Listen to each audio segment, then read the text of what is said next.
वैसे मुझे ना कंट्रोवर्सीज में पढ़ने का बिल्कुल भी शौक नहीं है, मुझे अच्छा भी नहीं लगता है, बट ये बात मेरे ऊपर आ रही है बहुत सारी चीजों को लेके। दीप्तांशु ने अंदर क्या बोला है क्या नहीं बोला है मुझे उसका कुछ भी नहीं पता, बट जो मेरे एंड से जो चीज थी मुझे वो क्लैरिफाई करना बहुत जरूरी है। पहली बात तो मेरा जो पास्ट रिलेशन था उससे मेरा ब्रेकअप हो गया था और 2-3 महीने ही हुए थे अभी, और मैं मूव ऑन वाली फेज में थी।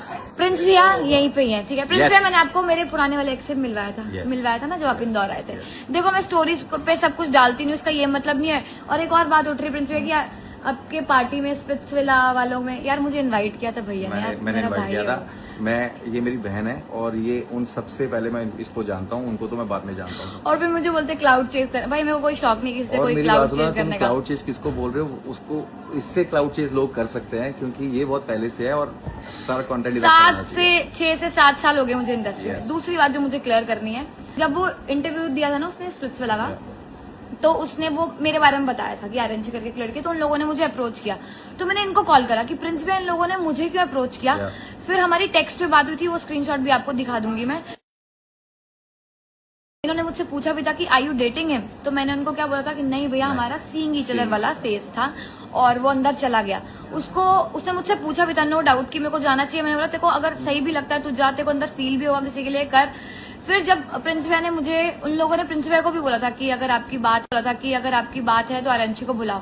तो कुछ मुझे बातें प्रिंस भैया ने बताई थी तो मैंने पॉडकास्ट में तो बोली है बुलाने के ताकि मैं वहां पे शो में जाऊं। बट मैंने प्रिंस भैया को भी यही चीज बोली कि प्रिंस भैया मेरे पास कोई राइट्स नहीं है और मैं उसकी बंदी नहीं हूँ कि मैं अंदर किस हक से जाऊंगी। मुझे लफड़े नहीं चाहिए जो जिससे बाहर कंट्रोवर्सी, हाँ बाहर कंट्रोवर्सी हो।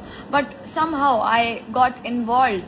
फिर बाहर आके ये लफड़े होने चालू हो गए। अब ब्लेम्स लग रहे हैं कि हम पहले से अंदर डेट कर रहे थे। गाइज हम लोग डेट नहीं कर रहे थे पहले से अंदर से, और इनको मैंने सब चीज बताई थी। मैं एक और बात बोलता हूँ कि अगर इसे कंट्रोवर्सी करनी होती है शो में आ जाती, क्योंकि मैंने इसे खुद कॉल किया था कि तू शो में जा सकती है डायरेक्ट, और अगर तुझे जाना मैं तुझे भेजता हूँ। और वहां से भी मैंने फोन कर दिया था, तो डायरेक्टर ने बोला कि अगर इसी वाला काम तो वो आ सकती है। पर इसने मुझे बोला कि भाई मुझे कोई लफड़ा नहीं चाहिए, और अभी मैं ऐसा कुछ भी नहीं है कि मैं उसके साथ रिलेशनशिप में हूँ। और अगर अंदर जाके उसने बोला कि तूने बाहर मुझे भाव नहीं दिया था और उसने किसी और को चुन लिया तो फिर मेरा वो पोट हो जाएगा, तो भाई मुझे किसी लफड़े में नहीं पड़ना। तो अगर इसे क्लाउड चेजिंग करनी होती है ये वहीं पर आ जाती है। ये क्लाउड चेज वाली बात भी दूर है प्रिंस भैया, मतलब ऐसे कोई भी अगर दीप्तांशु ने अंदर क्या बात की है मुझे नहीं पता, उसने क्या बोला है लोगों को, क्योंकि जहां तक मुझे भी पता चला ना, दीप्तांशु से मैंने पूछा तूने सबको ये बताया कि मेरी अंदर बंदी, बोलते नहीं मैंने ये बताया था क्योंकि मैं आपको बहुत मिस करता था।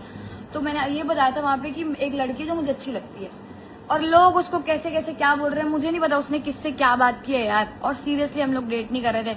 और ये मेरा लास्ट वीडियो एक्सप्लेनेशन का, मुझे मैं बोल रहा हूँ लास्ट ही होना चाहिए, क्योंकि लोग क्या सोच रहे हैं उससे फर्क नहीं होना चाहिए कि तुम क्या सोचते हो उससे फर्क पड़ना भाई मैंने उसको फेम लेने के लिए नहीं भेजा है भाई, मैं बहुत टाइम से इंडस्ट्री में हूँ। फेम अगर मुझे कोई बहुत फेमस बंदा डेट करना होता ना तो बहुत सारे ऑप्शन है। तो ये जो कुछ भी तुम बात करते हो ना, बात करने से पहले सोचा करो। और गाइस बोलना भी इसलिए जरूरी था ना क्योंकि एट द एंड तुम लोग मुझ पे पॉइंट कर रहे हो। But let's go. गाड़ी देखो उनकी यार, लुक एट द गाड़ीज। I love Rubicon.